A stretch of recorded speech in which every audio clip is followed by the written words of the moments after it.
चलिए, last class में हम लोग डिस्कस किए थे position vector of A point, और उसमें डिस्कस किए थे कि अगर कोई पॉइंट है उसका कोऑर्डिनेट दिया गया है एक्स, वाई और जेड, तो उसको हम लोग वेक्टर फॉर्म में कैसे लिखेंगे। तो थोड़ा याद होगा आपको, हल्का सा हम रिकॉल करा देते हैं। देखिए, जैसे मान लीजिए हमारे पास ये एक्स एक्सिस है, ये वाई एक्सिस है और ये जेड एक्सिस है, और एक पॉइंट हमारा यहाँ पर है, मान लीजिए P, x Y Z.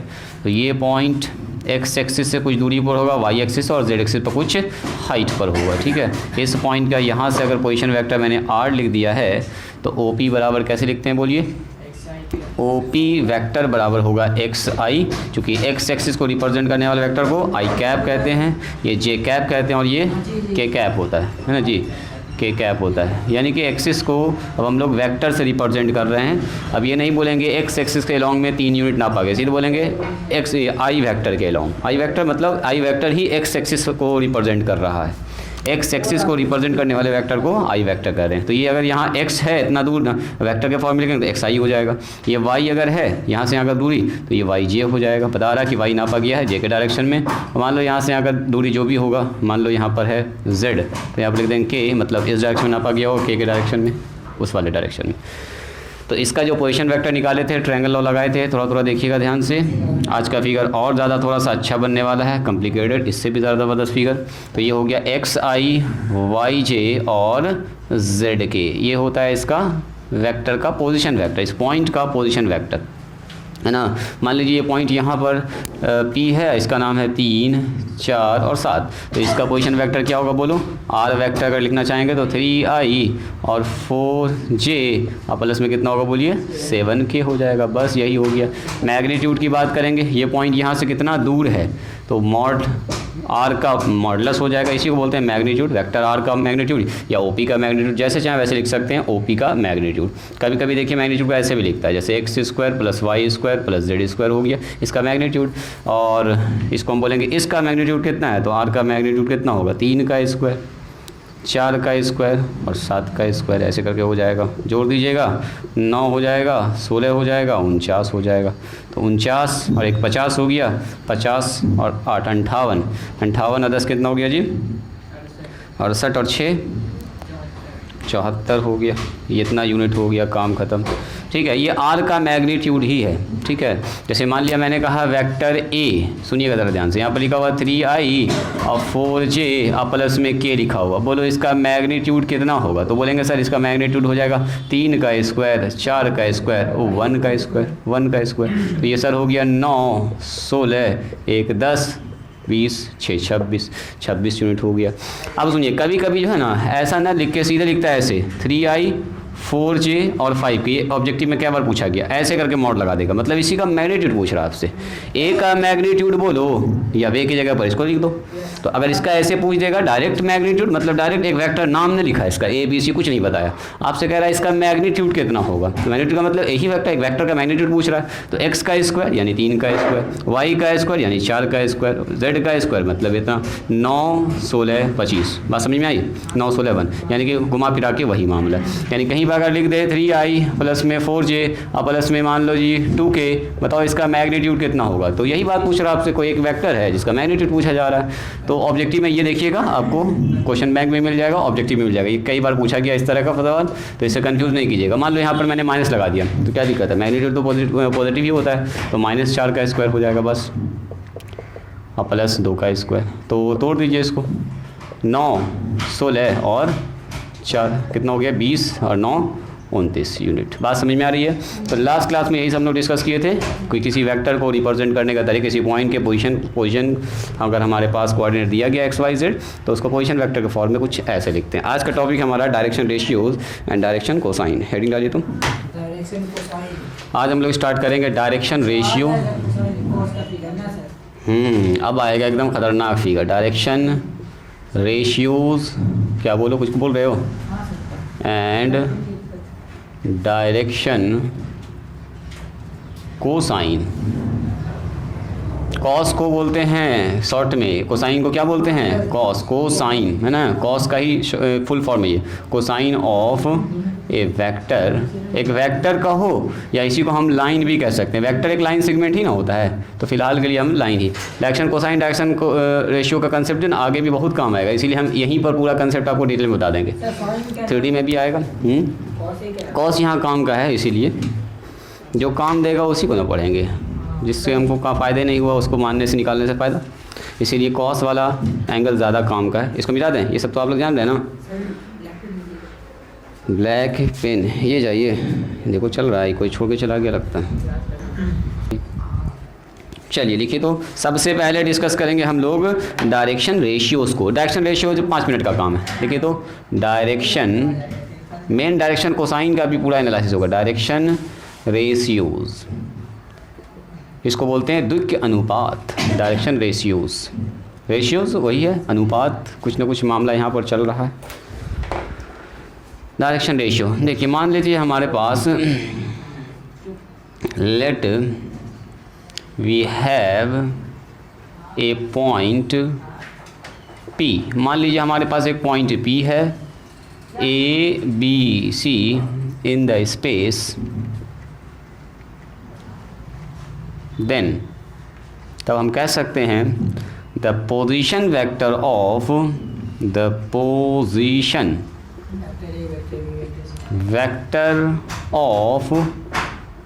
Point P is, मान लेते हैं उसको R, तो R बराबर क्या लिखेंगे बोलिए तो, स्पेस में अगर कोई पॉइंट है यहाँ पर AI है ना जी, BJ और C के लिखेंगे। ABC 3 पॉइंट है, जैसे 3 4 5 इस तरह का मामला चल रहा है। वैसे ABC है 1 2 3, यहाँ तक नापा A, 1 2 3 4 5 हमको नहीं पता, यहाँ नापा B, और फिर कह रहा ऊपर जाके C, यहाँ पर पहुँचा C, तो ये कितना हो गया पॉइंट P ABC, मतलब 3 4 5 2 4 7। तो आपसे पूछेगा बताओ R का मान क्या होगा, इसका पोजीशन वेक्टर हम आपसे पूछेंगे, बताओ जी क्या होगा। ये कहो OP एक वेक्टर कहो या OP एक लाइन कहो, एक ही बात कह सकते हैं आप। Position vector of P, position vector of point P का जो पोजीशन वेक्टर है उसको हम लोग OP से लिख सकते हैं या वेक्टर R सीधा लिख सकते हैं। तो वेक्टर R कितना होगा बोलिए, AI प्लस में BJ और प्लस में कितना होगा बोलिए CK। इतनी सी बात समझ में आई। तो देन द नंबर, ये जो आप नंबर देख रहे हैं ये number, the numbers ABC are called direction ratio, इसी का नाम है डायरेक्शन रेशियो। जो ABC रेशियो का मतलब क्या, एक्स एक्सिस पर कितना कट कर रहा है, वाई एक्सिस पर कितना कट कर रहा है, किस रेशियो से आगे बढ़ रहा है, ये एक्स पर इतना इंटरसेप्ट, वाई पर इतना सेप्ट, जेड पर इतना इंटरसेप्ट। तो इसका नाम डायरेक्शन रेशियो का मतलब ये ना समझिए कि ऐसे करके अनुपात में हम कुछ लिखने वाले हैं। ये एक नंबर है जो बता रहा है कि एक्स एक्सिस पर इतना कट, वाई एक्सिस पर इतना कट। अब बोलते हैं एक्स एक्सिस का कोऑर्डिनेट A है, इतना ना बोलकर सीधा बोलेंगे डायरेक्शन रेशियो 3 4 5। 3 4 5 का मतलब क्या, एक्स पर 3, वाई पर 4, जेड पर 5, ये हो गया मामला। तो बोलेंगे डायरेक्शन रेशियोज ऑफ वेक्टर ऐसे लिखिए, डायरेक्ट वेक्टर OP बोलो या बोलो वेक्टर R इज कितना हो जाएगा बोलो ABC। Then the numbers ABC are called direction ratio of OP और वेक्टर R, बस और कुछ नहीं है। इसी को बोलते हैं डायरेक्शन रेशियो। ऑब्जेक्टिव में कभी कभी पूछ देता है, बहुत इजी सवाल बनाएगा तो बोल देगा R बराबर लिखा हुआ जी 3I और प्लस में 4J और माइनस में 2K। बोलो इसका डायरेक्शन रेशियो क्या होगा, ऐसे लिखते हैं DRS, direction ratios of R का डायरेक्शन रेशियो क्या होगा, तो बोलेंगे सर 3 4 और -2। इसमें कॉमा करके लिखते हैं, ऐसा नहीं कि रेशियो है तो ऐसे करके लिखेंगे 3 रेशियो 4 रेशियो -2, ऐसा बिल्कुल नहीं लिखेंगे। कॉमा करके 3 4 और कॉमा कितना होगा बोलो 2 होगा। बस बात समझ में आई। पूछेगा इसका डायरेक्शन रेशियो क्या होगा, तो 3 4 -2, यानी एक्स एक्सिस पर 3, वाई एक्सिस पर 4, जेड एक्सिस पर -2, कुछ ऐसा मामला चल रहा है। इसका नाम है डायरेक्शन रेशियो। डायरेक्शन रेशियो निकालना और जवाब देना एकदम बच्चा वाला काम है। एक्स वाई जेड का जो मान होता है वही मान कहलाता है किसी वेक्टर का डायरेक्शन रेशियो या किसी लाइन का direction ratio. Direction ratio of OP, vector बोलो R वेक्टर बोलो या लाइन भी आप कह सकते हैं, इसका नाम लाइन OP जो एक रेखा देख रहे हैं आप, OP एक लाइन देख रहे हैं, इसी का ये डायरेक्शन रेशियो है। आगे चल के लाइन भी पढ़ेंगे 3D में और डिटेल में, तो वहाँ पर ये कंसेप्ट और ज़्यादा यूज़ होगा, डायरेक्शन कोसाइन डायरेक्शन रेशियो। ये बात समझ में आई? डायरेक्शन रेशियो को क्लियर है एकदम पूरा अच्छे से? कुछ ना ABC जो है सर वही डायरेक्शन रेशियो कहलाता है और कुछ नहीं। जैसे मान लो ए वेक्टर हमारे पास है, इसमें लिखा हुआ है 2i माइनस में 3j प्लस में k, बोलो इसका डायरेक्शन रेशियो क्या होगा? बस डायरेक्शन रेशियोज ऑफ, सीधा बोलेंगे sir direction ratios of vector A is कितना हो जाएगा? 2 माइनस 3 प्लस माइनस साइन के साथ बोलेंगे और 1 हो जाएगा, काम ख़त्म है। चलिए बढ़ते हैं सीधे हम डायरेक्शन कोसाइन पर, इस पर ज़्यादा टाइम लगाने से कोई फ़ायदा नहीं है। नंबर 1 था डायरेक्शन रेशियोज़, आइए डायरेक्शन कोसाइन। क्या कहना चाह रहे पीयूष कुमार, जल्दी बोलो।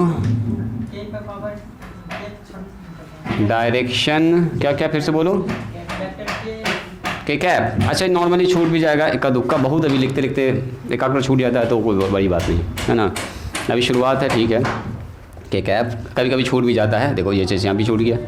Direction cosine of a vector r और लाइन, या ऑफ ए वेक्टर और लाइन, जो भी कहिए, लाइन भी कह सकते हैं आप। इसको समझिएगा ज़रा ध्यान से, इसका एनालिसिस होगा अभी पूरा डिटेल में। इसमें थोड़ा सा कंसेप्ट जो है थोड़ा सा डीप है, इसको मिटाएं। इसमें अभी एक तो शानदार सा फार्मूला निकलेगा, जो फार्मूला पूरा 3D में आपको काम आने वाला है। अभी से लेके स्ट्रेट लाइन, प्लेन जितना भी पढ़ेंगे सब जगह ये फार्मूला काम आएगा। इसको मिटाएं। चलिए अब सुनिए, मान लेते हैं हमारे पास एक वेक्टर है r और इसका हम यहाँ पर बना रहे हैं थोड़ा सा अच्छे से, ताकि इसको डिटेल में अभी डिस्कस करेंगे। लाइन सीधा है? हाँ ठीक है। चलो देखो, ये हमारे पास z एक्सिस है, ये हमारे पास x एक्सिस है, इधर कर लेते हैं, और ये हमारे पास y एक्सिस है, ये हमारे पास y एक्सिस है। चलो देखो, अब मान लेते हैं इस जगह पर एक पॉइंट है हमारे पास, कहीं भी एक पॉइंट हो सकता है। ये मान लीजिए x है, o है, y है और ये z एक्सिस है, ठीक है। यहाँ पर इसको i कैप से डिनोट कर रहे हैं, x एक्सिस को j कैप से डिनोट कर रहे हैं और k कैप से डिनोट कर रहे हैं, ठीक है। इसका डायरेक्शन को ऐसे डिनोट किया गया। क्या कहना चाह रहे हो? अब मान लेते हैं, सुनो, एक पॉइंट है यहाँ पर P, क्या है ये? एक पॉइंट है P जिसका कोऑर्डिनेट है A, B और C। अभी जो बनाया था मैंने जस्ट, ठीक है, उसी फिगर को दोबारा से हम बना रहे हैं। मान लेते हैं इसका जो z एक्सिस से हाइट है वो कुछ इतना हाइट पर ये है, ये पॉइंट यहाँ पर है मान लीजिए नीचे में, तो इसको इससे मिलाना होगा हमको ऐसे करके, है ना जी। देखो तो सीधा लाइन आना चाहिए ताकि देखने में थोड़ा सा अच्छा लगे ये फिगर, और ये वाला जाएगा इसके पैरेलल में ऐसे करके। देखो तो उधर से ठीक लग रहा है? हाँ ठीक है, ठाक है। कौन वाला? ये वाला उधर जाना चाहिए, किधर? इधर आना चाहिए ना, अंदर आना चाहिए। थोड़ा सा ठीक कर देते हैं इसको, ठीक है। यहाँ पर असल में टेढ़ा मेरा हो जाएगा, इसका नाम है रोल स्केल। आगे चल के इंजीनियरिंग में पढ़िएगा, रोल स्केल एक होता है जो रोल करता है, सीट के ऊपर चलता है, ऐसे ऐसे घूमता रहता है। हाँ, जैसे रोलर चलता है ना ज़मीन पर, वैसे ही एक रहता है रोल स्केल।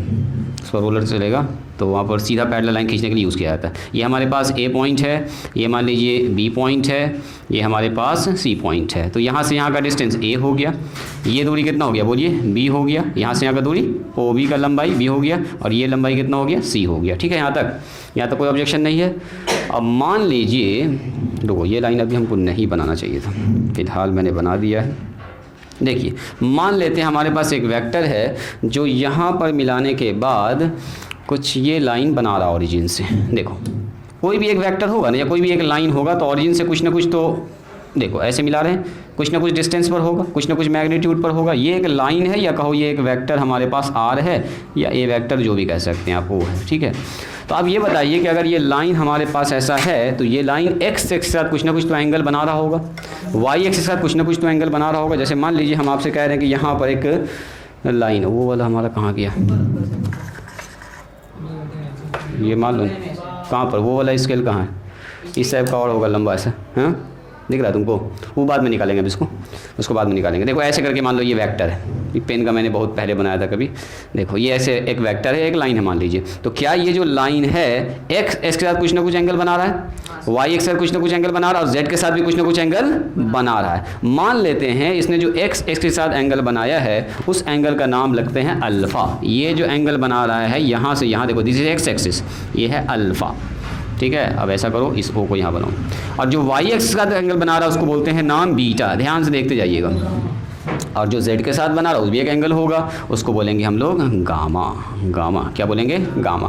तो if A line makes an angle alpha beta gamma with positive direction of x axis के पॉजिटिव डायरेक्शन में अगर ये एंगल बना रहा है, तो अगर इस एंगल के साथ कॉस लगा देंगे, cos alpha, cos beta, cos gamma, तो cos alpha, cos beta, cos gamma का ही नाम है डायरेक्शन कोसाइन। कॉस चूंकि लगाना है हमको, तो इसीलिए इसका नाम हो गया डायरेक्शन कोसाइन। देखिए, तो डेफिनेशन में यही कुछ लिखने वाले हैं। इफ़ ए लाइन का मतलब लाइन आप इसको ओपी बोल सकते हैं, ओपी, या इसी का नाम आप वेक्टर लिख सकते हैं, वेक्टर ओपी। वेक्टर के फॉर्म में लिखेंगे तो वेक्टर आर लिखेंगे। लाइन ओपी वो एंगल बना रहा है, वेक्टर आर वो एंगल बना। इफ ए लाइन ओपी या vector r makes an angles alpha beta gamma with positive direction of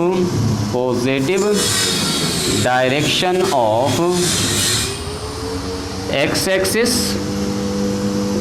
y axis, कुछ ना कुछ तो एंगल बनाएगा, उसी एंगल को मैंने अल्फा बीटा और गामा माना, x axis and the Z axis respectively, क्रमशः एक्स के साथ अल्फा, वाई के साथ बीटा, जेड के साथ गामा। तो देन तब हम लोग कहेंगे then cos alpha cos beta, मतलब इसके साथ एंगल लगा देंगे alpha beta gamma, cos alpha cos beta cos लगा देंगे, और cos gamma are called direction cosine of line OP बोलो, या वेक्टर आर बोलिए। या पूछेंगे लाइन ओपी का डायरेक्शन कोसाइन क्या होगा, तो बोलेंगे cos alpha cos beta cos gamma, बस समझ में आ रही है। या बोलेंगे वेक्टर आर का डायरेक्शन कोसाइन क्या होगा, तो इसने जो भी एंगल बनाया होगा उसके साथ बस कॉस लगा देंगे, ठीक है।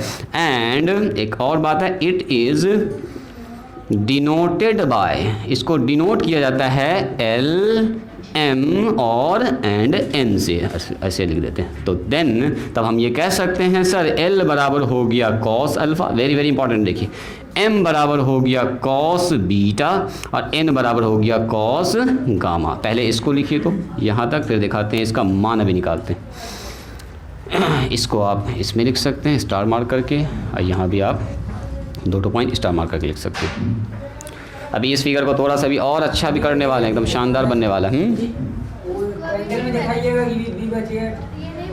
फिगर अभी रुक जाओ, पूरा कंप्लीट कर लेंगे तब फिगर बनाओगी, वरना ऐसा ही बनाना होगा जैसे भी बनाए हैं। धीरे धीरे इसको अभी और अच्छा करेंगे, इसमें कुछ अभी और करना बाकी है काम।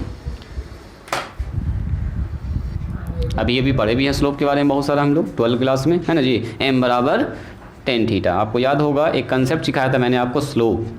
If a line makes an angle theta with positive direction of x axis, then m बराबर जो tan थीटा होता है उसको क्या बोलते हैं, स्लोप। याद कीजिए, थोड़ा याद आ रहा होगा। स्लोप का मतलब क्या होता है, ढाल। हिंदी में क्या बोलते हैं इसको, ढाल। मान लीजिए कोई आदमी या कोई लाइन 45 डिग्री का एंगल बना रहा है, तो हम बोलेंगे सर एक्स एक्सिस के पॉजिटिव डायरेक्शन में 45 डिग्री का एंगल न बना के सीधा बोलेंगे उस लाइन का स्लोप कितना है, बोलो 1। खेल खत्म। मतलब वही बात हम बोल रहे हैं, बोलने का तरीका सिर्फ चेंज कर दिया। थीटा का मान वहाँ बैठा देंगे जाके 45 डिग्री, अब काम खत्म हो गया। बोलेंगे स्लोप 1 है, तो बोलने वाला आदमी भी इसको समझेगा 45 डिग्री, सुनने वाला भी वही समझेगा, क्योंकि हम पहले से इसको बताए हुए हैं कि जब भी m होगा वो tan थीटा के बराबर होता है जी। मान लिया मैंने कहा जी किसी लाइन का स्लोप है 1/√3, तो आप खट से समझ जाइएगा अच्छा सर ये 30 डिग्री का एंगल बना रहा होगा, है ना। यानी कि यहाँ से हमको ये बात समझ में आ जाती है कि स्लोप जो है एक तरह से डिफाइन किया गया है tan थीटा की तरह, है ना। tan थीटा का जो रिजल्ट आ रहा फाइनल करने के बाद जो एक नंबर आ रहा वो बता रहा उसके स्लोप को, और उसी से हम पता कर लेते हैं कि उसका एंगल कितना बन रहा होगा, क्योंकि हम पहले से डिफाइन किए स्लोप m बराबर tan थीटा है जी। सिमिलरली उसी तरह से अगर कोई line alpha beta gamma angle बना रहा है, क्योंकि हर लाइन एक एंगल तो बनाएगा ज़रूर। देखो मान लो हमारे पास ये लाइन है, एक्स एक्स के साथ, वाई के साथ और जेड कुछ ना कुछ तो एंगल बनाए। हर लाइन मान लो ये लाइन यहाँ पहुँच गया, देखो एंगल इधर घट गया, इस तरफ बढ़ गया। ये लाइन मान लो यहाँ पहुँच गया तो क्या इधर का एंगल घट गया, इधर दोनों बढ़ गया। मान लो ये लाइन पहुँच गया इस पर, तो इन दोनों के साथ 90 डिग्री बना दिया, इसके साथ 0 बना दिया। जरा देखो ध्यान से घूम के, मान लो ये लाइन यहाँ पहुँच गया तो वाई एक्सिस का 0 बना दिया, लेकिन एक्स के साथ और जेड के साथ कितना, ये लाइन। तो लाइन कहीं भी हो एंगल तो एक तो फॉर्म करेगा ही करेगा, 3 एंगल बनेगा, एक्स के साथ भी, वाई के साथ भी, जेड के साथ भी। तो मैंने कहा कि इसको क्या करेंगे, कॉस से कनेक्ट करना चाह रहे हैं। तो मान लीजिए हमारे पास एक लाइन ओपी है या वेक्टर आर है, makes an angle theta alpha beta gamma with positive direction of x axis. X axis का पॉजिटिव डायरेक्शन बना रहा है, हालांकि एक्स का नेगेटिव डायरेक्शन भी है, लेकिन हम पॉजिटिव से इसको डिफाइन कर रहे हैं। X axis, y axis and z axis respectively. तो देन कॉस अल्फा, इसी में अगर कॉस अल्फा लगा दीजिए, कॉस बीटा लगा, कॉस गामा लगा दीजिएगा तो उसको क्या बोलेंगे, direction cosines of OP. Line OP बोलो या वेक्टर आर बोलिए। देखिए एग्जांपल, जैसे आपसे किसी ने कहा कि एक लाइन है जी जो एक्स एक्सिस के साथ 30 डिग्री का एंगल बना रहा है, वाई एक्सिस के साथ 45 डिग्री का एंगल बना रहा है, जेड एक्सिस के साथ बना रहा है कितना डिग्री का एंगल, 60 डिग्री का। बोले इसका डायरेक्शन कोसाइन क्या होगा, तो खट से बोलेंगे सर इसका मतलब ये हुआ अल्फा बराबर कितना हो गया, बोलो अल्फा बराबर 30 है, बीटा बराबर कितना हो गया 45 और गामा बराबर कितना हो गया बोलिए 60। तो कुछ नहीं, यहाँ पर सीधा बोलेंगे sir cos alpha, cos beta और कॉस गामा ही इसका कहलाएगा डायरेक्शन कोसाइन। तो यहाँ आ गया सर कॉस 30,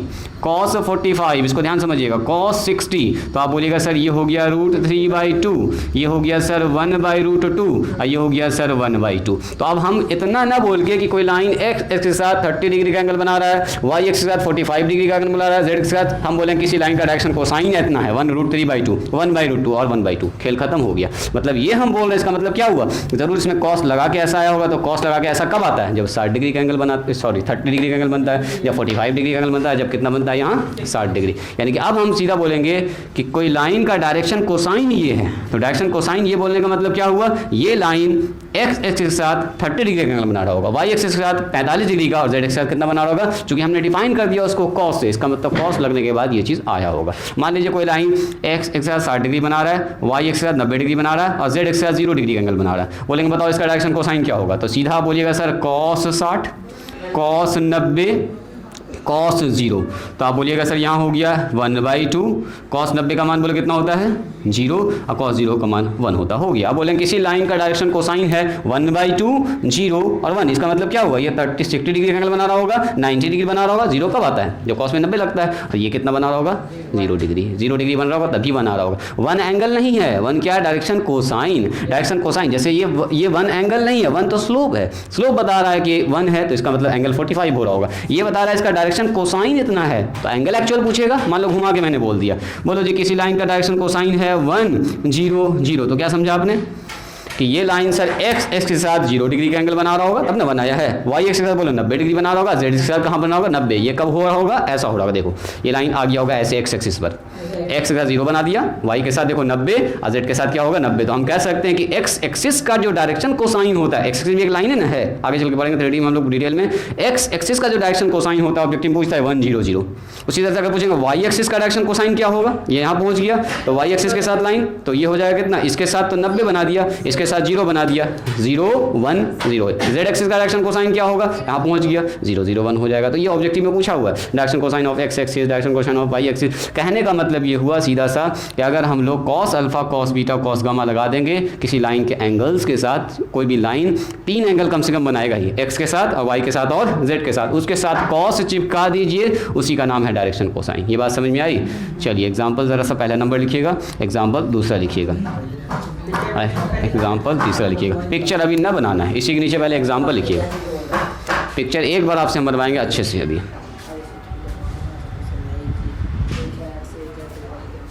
एक ही बार अभी पिक्चर बनवाएंगे, सारा खेल खत्म हो जाएगा।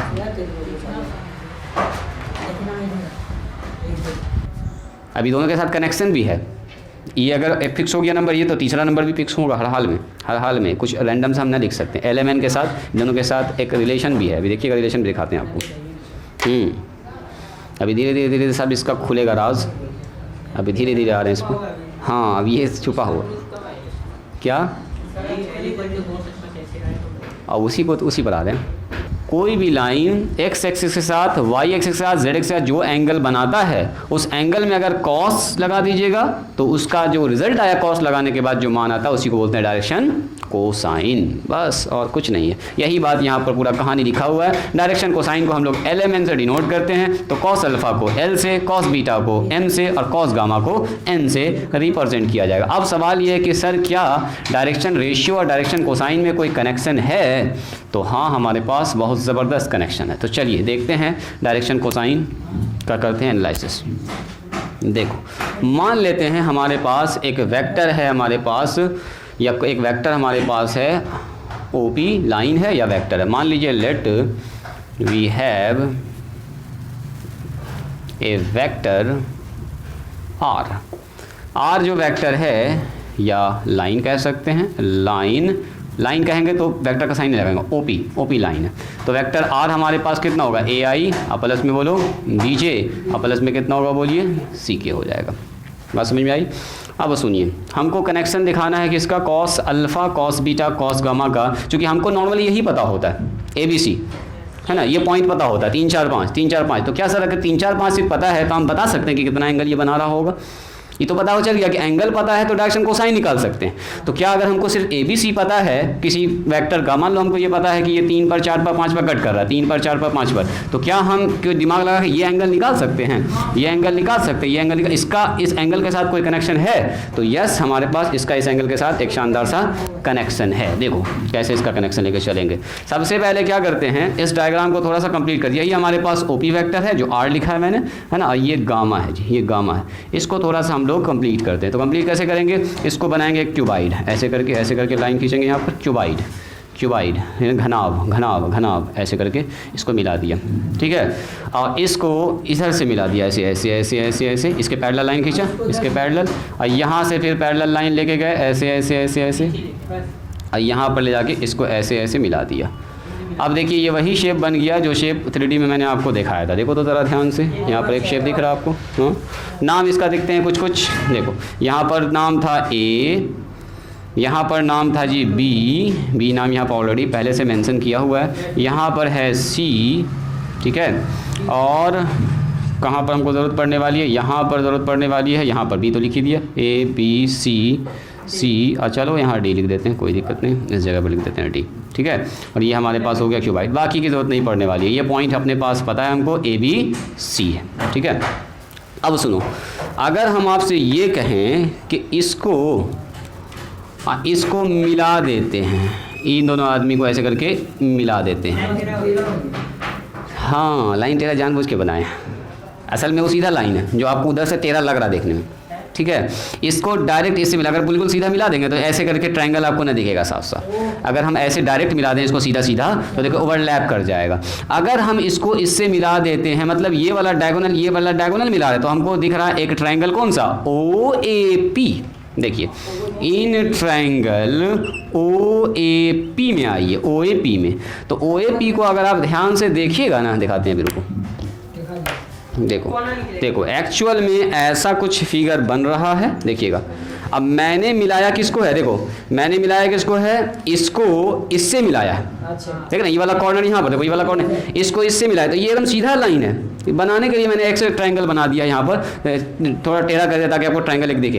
अब बताओ, देखो ज़रा ध्यान से, ये वाला लाइन ऐसे है, देखो ये वाला लाइन ऐसे है, ऐसे देखो ये ऐसे है, ठीक है। इस वाले लाइन को देखो जो बीच वाला लाइन है, आर वेक्टर आर, तो उससे देखो तो एक ट्रायंगल बन रहा है क्या, देखिए इस वाले से और इस वाले से देखिए एक ट्रायंगल बन रहा है क्या। 90 डिग्री कहाँ बन रहा है, इस जगह पर देखो ये वाला तार देखो जो हम पकड़े हुए, ये वाला टाइट करके, ठीक है। ये वाला तार देखिए जो डोरी है, और इसको देखिए ऐसे करके जो पकड़े हुए हैं, देखो ये एक ट्रायंगल बन रहा है, ये वाला इधर से आए, ये इधर से आए, इधर से आए, तो एक बन रहा है हमारे पास राइट एंगल ट्रायंगल। क्या दिखा ये चीज़ दिखा। तो बताओ तो एंगल 90 डिग्री कहाँ पर बनेगा, बोलिए तो सर यहाँ पर बनेगा, एग्जैक्ट 90 डिग्री।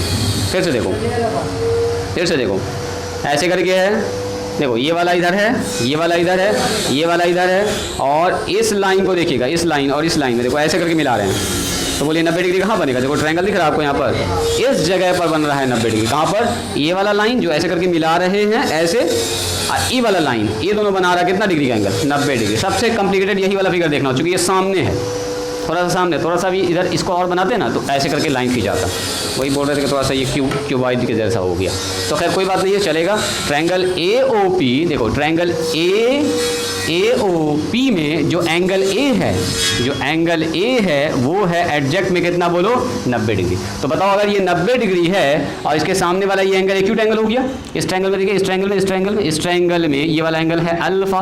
90 डिग्री के सामने वाला जो साइड है वो क्या कहलाता है? हाइपोटेनस। इसका मतलब 90 डिग्री के जस्ट सामने ब्लू वाला लाइन है, ब्लू वाला लाइन 90 डिग्री के जस्ट सामने कौन सा है? देखो 90 डिग्री के जस्ट सामने, ऐसे करके देखिए 90 डिग्री के जस्ट सामने, इसके सामने कौन सा? यही तो है, यही तो है। तो ये ब्लू वाला जो देख रहे हैं यही है असल में हाइपोटेनस, हाइपोटेनस। और जो बच गया देखो ये हाइपोटेनस है, नीचे वाला क्या हो जाएगा? बेस। नीचे वाला क्या हो गया? बेस। तो अगर हम आपसे पूछेंगे बताओ कॉस अल्फा बराबर क्या होगा, जरा देखिएगा कॉस अल्फा, इस जगह से हम देखना चाह रहे हैं। तो आप बोलिएगा sir cos alpha acute angle यहाँ पर बन रहा है, अब कॉस अल्फा पूछ रहे हैं इस ट्रायंगल में, तो ये B बटे H, क्योंकि एक्यूट एंगल के सामने वाला जो साइड होता है परपेंडिकुलर।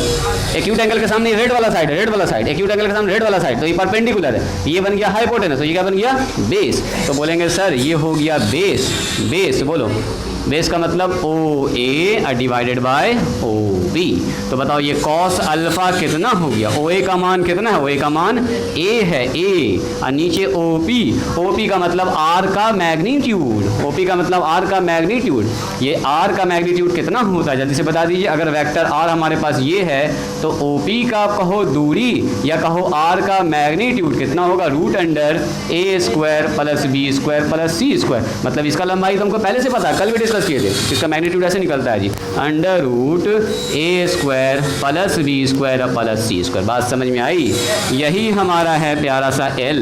अब बोलो L बराबर इतना बोलो या L बराबर ये बोलो, बात बराबर है। L बराबर बोल सकते हैं A² B² और C²। This is called direction cosine of x axis का डायरेक्शन कोसाइन है ये, यानी कि एक्स एक्सिस के साथ हम लोग एंगल लगाए हैं कॉस अल्फा। बात समझ में आई? अब फिर से आइए सुनिए, अब हम क्या करेंगे? इस P को मिलाएंगे इस B से, ध्यान से देखिएगा। तो यहाँ पर ट्रायंगल आपको साफ दिखेगा, ठीक है? यहाँ पर ट्रायंगल कौन सा दिखेगा आपको? ये वाला देखना आपको, OP और B में एडजेक्ट पकड़ना 90 डिग्री कहाँ पर होगा। मेन असल खेल इसका देखो, मैंने क्या किया है, ध्यान से देखिएगा, मैंने क्या किया है, इसको मिलाया है इससे। देखो ये वाला लाइन देखो, इस थोड़ा सा ढीला हो गया, देखो ना, इसको इसमें मोड़ देते। देखो ये बीच वाला है, इसको सुनिएगा, ये बीच वाला है, बीच वाला ब्लू लाइन, इसको मैंने ऐसे मिला दिया है। देखो ऐसे मिला दिया, एक ट्रायंगल दिखा आपको, ये वाला और ये वाला लाइन मिलकर एक ट्रायंगल बन रहा है। देखिए ट्रायंगल बन रहा है, देखो ऐसे दिखा।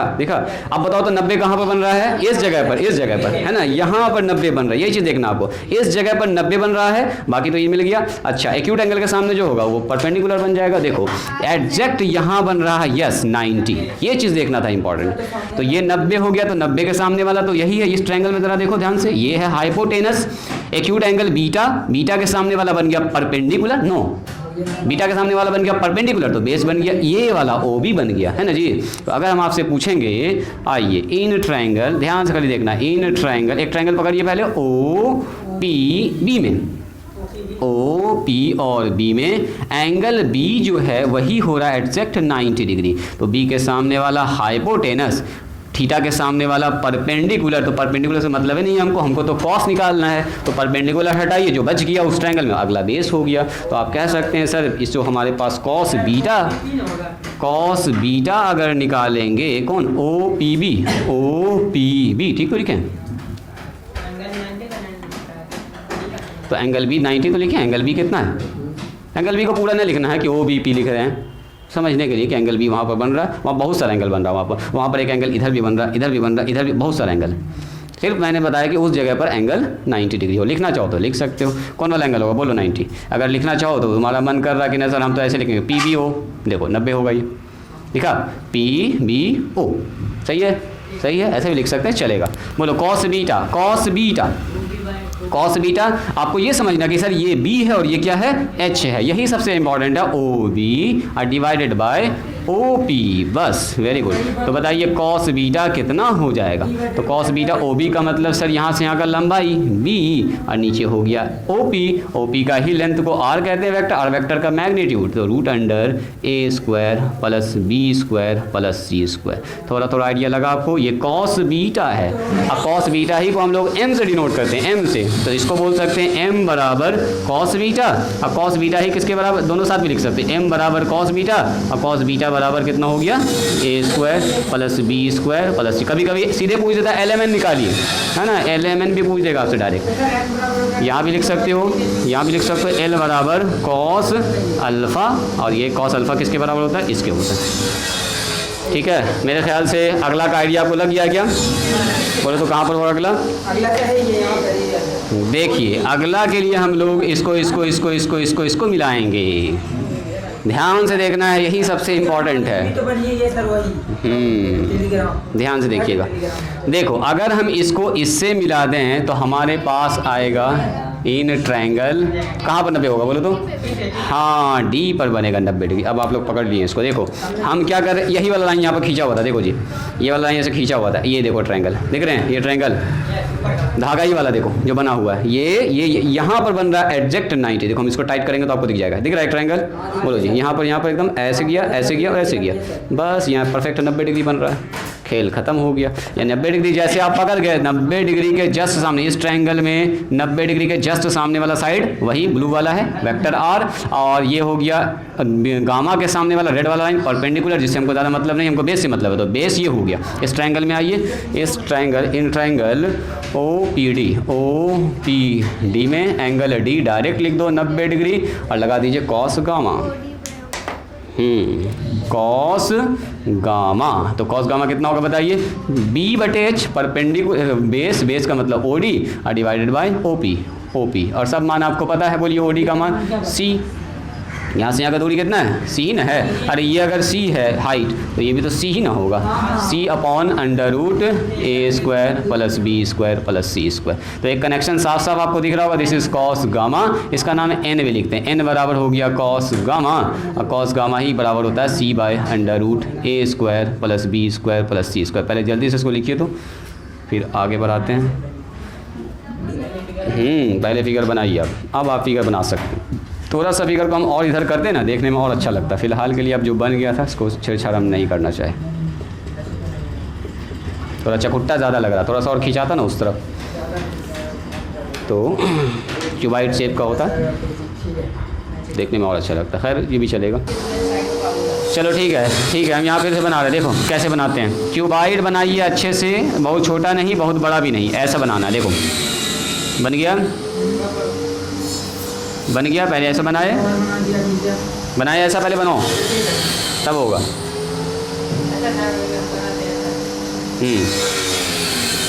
ठीक है, तुम अपने हिसाब से बनाओ, तुम ठीक बना रही हो, लंबाई तुम्हारा ठीक है। और क्या कीजिएगा, डब्बा को कंप्लीट कर, हुआ तुम्हारा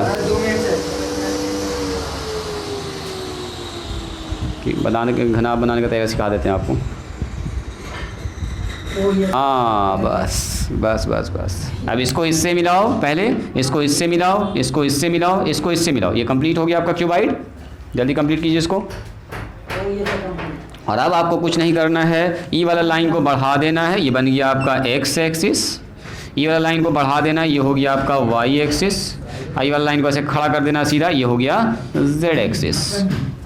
बस देखो एकदम शानदार फिगर बन गया। अब फटाफट पॉइंट लिख दो इस पर। अब यहाँ पॉइंट P लिख दीजिए अच्छे से, P बराबर ABC। स्टार्ट कीजिए एनालिसिस करना, IJK लिखिए। हालांकि IJK का भी इस्तेमाल नहीं हुआ यहाँ पर, डायरेक्ट हम लोग कनेक्शन देख रहे हैं, डायरेक्शन रेशियो को डायरेक्शन कोसाइन से क्या क्या कनेक्शन बन रहा है। बनाइए अब इसको, लिखिएगा कैसे, यहाँ से शुरुआत कीजिएगा 1 2, उसके बाद 3, फिगर बनाते हुए चलेंगे 4 5 6 के बाद यहाँ आ जाइएगा 7 8 9 10। काफ़ी इंपॉर्टेंट एनालिसिस है जो अभी कर रहे हैं, ये आपको 3D तक में काम आएगा। 11 12 कंसेप्ट में आपको क्लियर रहेगा, कहीं डाउट आपको नहीं होगा। 13 और फिगर को एक जगह बना लीजिएगा अच्छे से।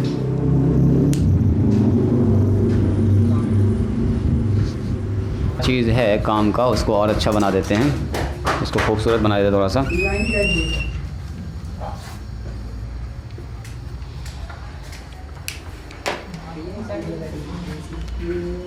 इसको आपको देखते रहना सुबह शाम, अभी जितना पढ़ा रहे हैं समझो वेक्टर का ABCD है जी, एकदम बेस है ये। एक बार समझ गया ना मज़ा आ जाएगा इसको पढ़ने में, फिर लगेगा सर और पढ़ाइए। अगर ध्यान से न पढ़िएगा लगेगा सर हटाइए अब इसको जल्दी। हाँ अभी तो शुरुआत है, अभी इसका शुरुआत। बहुत अच्छा। कॉस गामा भी छोड़ रहे हैं। चलो अब देखो एक शानदार सा रिलेशन है जो ऑब्जेक्टिव में पूछ लेता है। देखिए नोट में इसको लिखेंगे, अब याद भी हो जाएगा आपको अभी तुरंत से, ऐसा तो होना ही होना है। देखिए नोट में ज़रा सा इसको लिखिएगा तो NOTE। अब मान लीजिए हमारे पास एक लाइन है, ये मान लीजिए हो गया, ये हो गया है। चलो जी मान लीजिए हमारे पास यही वाला लाइन है, अब वेक्टर हमारे पास R है। इसी लाइन से कर दें क्या, अलग से लिखने की कोई ज़रूरत तो नहीं लग रही हमको। फ़िलहाल मान लीजिए खाली हम इतना ही से लिखते हैं। देखो ये लाइन है, अब ये सबका कोई काम नहीं है, अब डायरेक्ट हम कनेक्शन निकाल चुके हैं LMN cos alpha cos beta cos gamma से। मान लीजिए हमारे पास ये वाला वो पॉइंट है जो है A B और C, बस अब खाली इसको लिखेंगे R वेक्टर बराबर। बोलिए R वेक्टर हमारे पास कितना है, मान लेते हैं AI है, BJ है और CK है। और अभी हम लोग कनेक्शन निकाल चुके हैं। अगर मान लीजिए अल्फ़ा एंगल बना रहा होगा, ये बीटा बना रहा होगा, ये अगर गामा बना रहा होगा, ये A होता है, ये B होता है और ये क्या होता है बोलो C होता है। तो बताइए L का मान कितना होगा। सो L बराबर डायरेक्शन कोसाइन कॉस अल्फ़ा, और कॉस अल्फ़ा ही होता है सर A/√, बस एक बार लिखेंगे हम लोग A² plus B² plus C²। बिल्कुल n का मान कितना होगा कॉस बीटा, तो कॉस बीटा B बराबर LM होगा। बिल्कुल m होगा पहले A² plus B² plus C²। यहाँ ध्यान दीजिए। और अगला होगा हमारे पास n का मतलब कॉस गामा का मान हो जाएगा C/√। नीचे तो सबके सेम ही चीज़ है, एक चीज़ ऑब्जर्व कर पा रहे हैं, नीचे तो दोनों के सबके सेम है। M L है तो A है फर्स्ट वाला X वाला पार्ट आया, M है तो B आया Y वाला पार्ट आया, और N है तो क्या आया बोलो Z वाला पार्ट। सो अगर हम आपसे ये कहें बताइए तो L² अब प्लस M² अब प्लस N² का मान कितना आएगा। देखो इसको अब मिटाते हैं, इसका काम खत्म है। देखो ये ऑब्जेक्टिव में पूछा हुआ है कई बार। अगर हम आपसे पूछेंगे बताओ जी L² M² N² का मान कितना आएगा, यहाँ से देखते हैं। सो L² M² N², तो L का मान कितना है। L का मतलब क्या कॉस अल्फ़ा, कॉस² अल्फ़ा। आपसे पूछा cos² बीटा अब प्लस cos², कभी ऐसे भी पूछ सकता cos² गामा। L² M² का मतलब क्या cos² alpha, cos² beta cos² gamma.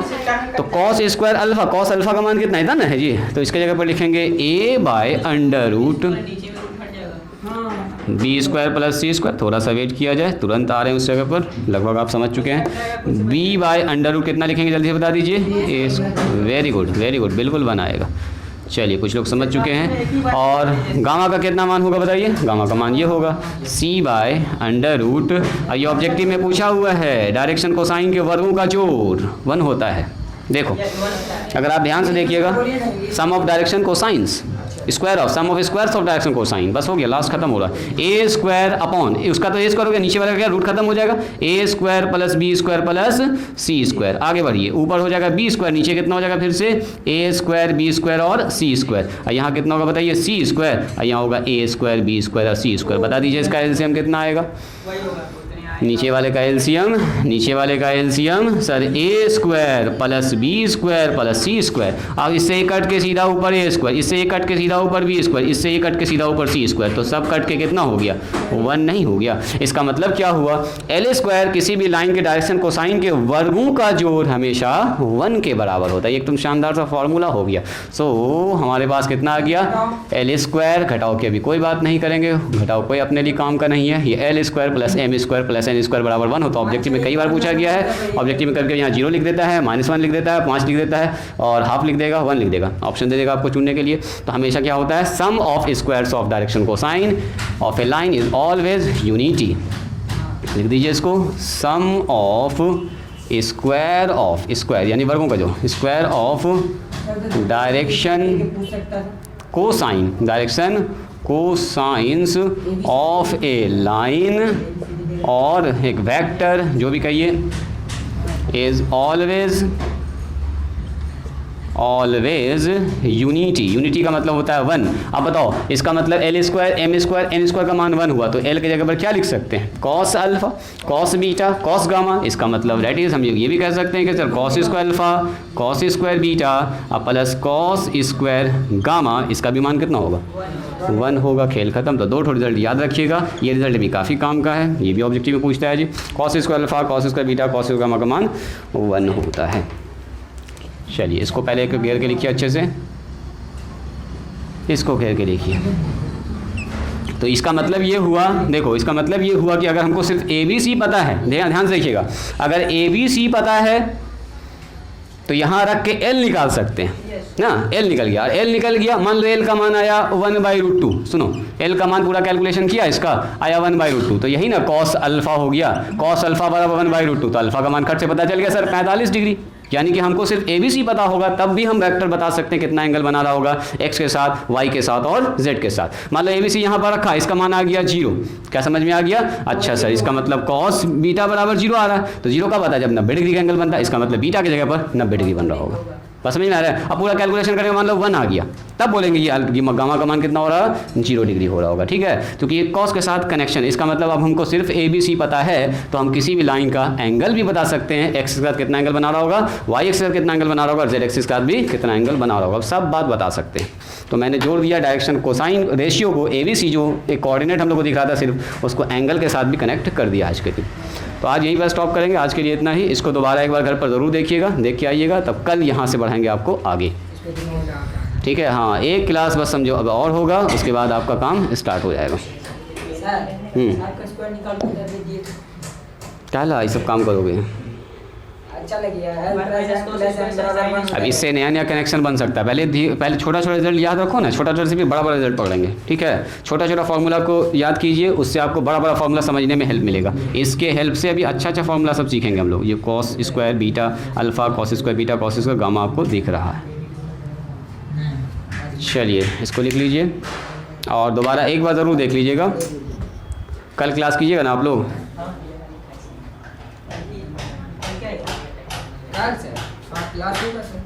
तो कल क्लास कीजिए, कल एक तो लंबा क्लास लेंगे समझिए, और टॉपिक भी एक्सरसाइज भी स्टार्ट कर देंगे कल ही।